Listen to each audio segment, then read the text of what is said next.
الله جل جلاله هغه ذات ته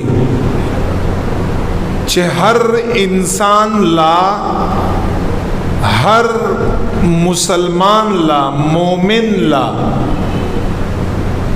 دا یو یقین پکار دی یو بھروسہ پکار دا یو اعتماد پکار دی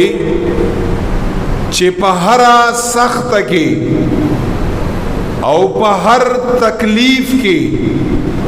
او په هر مصیبت کې او په هر پریشانی کې او په داسې حال کې چې زه ټول دنیا پرې خدا یما بیام داسې یو ذات شته چې هغه ما د تکلیف نه می ایستای شي او هغه ما د مصیبت نه می ایستای شي او هغه ذات د باری تعالی دی جل جلاله ګوره د یاد لري زمونږ او ستاسو په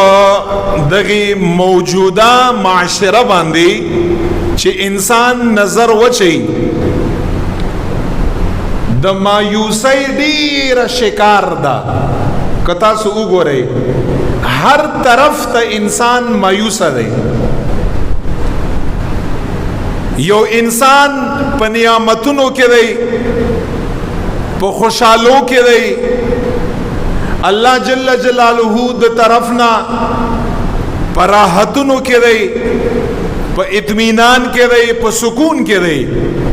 او خپل زندگی تیری کله نا کله سوشي په انسان باندې ایک دم د سترګو پر رب کې داسې وشي چې د انسان هغه ټول خوشحالي اطمینان سکون راحت او خیسته ورځې او شپې او زندگی دا خدای پاک جل جلاله په تکلیف او په مصیبت کې بدل کا دا سه راضی دا خبره ذکر تکوم چې ستا په ذهن کې دا خبره زده شي او اول موجود وي انسان د مایوسی شکار کله ګرځي ایک دم هغه پریشان شي هغه راحت او سکون دا هغه ختم شي هغه خوشحالی هم ختم شي هغه د اطمینان شپې ورځې دا هغه ختم شي هغه مال هغه نعمتونه د یو انسان ختم شي الہ العالمین د طرف نه په دغه انسان باندې یو امتحان وي ځکه زمونږ او ستاسو دا ټول زندگی دا صبر او شکر دی ټول زندگی یا انسان د شکر په حالت کې دی شکر به وباسي نعمتونه دی ورسره او یا انسان د صبر په حالت کې دی پریشانی او تکلیفونه دی انسان به صبر کا دریم سیز نشتا یا شکر دی یا صبر دی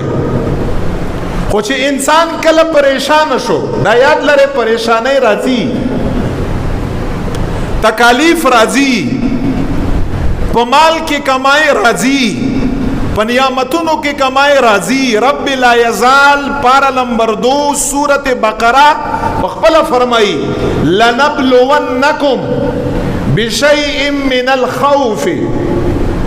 خام ما خزب پتاسو باندې امتحان راولم رب څنګه امتحان با راولي کله کله بار باندې خوف او ير راولم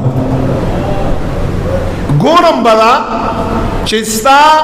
د خوف د ير په حالت کې رب لا یزال په ذات باندې باور شتا او کنشتا ګورم بلا لنبلونکم بشیء من الخوف والجوع الله فرمای کله کله بار باندې لوګ راولم په خوراک کې به کمای راولم اغه نعمتونه چې ستا مخه او استاد رستخان به د اغینه مالا مالو باغی کې به کمای راولم زګورم چې ستا په خپل رب باندې باور او اعتماد شتا او که نشتا. ځکه رب مونږ سره یو تعلق دی، مونږ رب سره یو تعلق دی او دا تعلق دا اسی نه قایمیږي، دا باور غواړي، دا اعتماد غواړي د انسان د طرف نه د الله په ذات باندې. ونقص من الاموال، رب می فرمائی کله کله بزستا مال کومم آغا گټه بتاله ناراضي کومه چې تعالی راتلا زستا باور ګورم چې پر رب باندې ستا باور شتا او کنشتا. والانفس، کله بستا د خاندان د کورنۍ افراد مړکوم باغی کې به کمای راولم، کله پلار، کله مور، کله بچای، کله رور، کله رشتہ دار، کله خپلوان، باغی کې به کمای راولم. زستا ګورم چې ستا په افرادو باندې اعتماد دی او کستا په رب باندې اعتماد دی. والثمرات، او کله کله به زستا په میوو کې کمای راولم، کله کله به په یو وخت باندې 10 قسمه میواجات خوري او کله به په هفته او په میاشت کې مونږ خوري. رب ګوري چې زستا اعتماد پر رب باندې څومره دی. دا د رب وعده ده. نو په زندګۍ کې مشکلات راځي، پریشانۍ راځي، تکلیفونه راځي، راحتونه ختم شي، یو وخت دا راشي چې انسان ډیر راتنګ شي. رب میں فرمائی چې په کوم وخت کې ته ډیر راتنګ شي او پریشان شي او ټول مخې درته بند شي، کستا مخه ده، کستا شا طرف دی، کستا خي طرف دی، کستا گز طرف دی، کستا د ملګرو طرف دی، کستا د رشتہ دارانو طرف دی، کتا د تعلقدارانو طرف دی، دا ټول مخې ارته بند شي او پریشان شي او په تکلیف کې راشي. رب میں فرمائی بروسه ختم نکړي، اوسم یو داسې ذات شتا